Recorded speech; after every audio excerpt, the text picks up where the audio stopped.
අපි අද කතා කරමු ලෝකයේ දැනට පවතින ලොකුම සුළං ටර්බයිනය ගැන. දැනට ලෝකයේ ලොකුම සුළං ටර්බයිනය වන්නේ මෙගාවොට් 26ක ටර්බයිනයක්.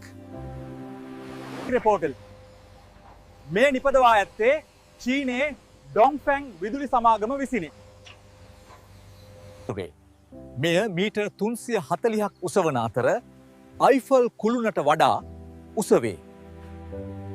මෙම සුළං විදුලි ටර්බයිනේ තලයේ විශ්කම්භය මීටර් 300 දරයක් වේ. වාර්තා වන පරිදි දිනක උත්පාදනය මෙගාවොට් පැය 384 ඉක්මවා ඇත.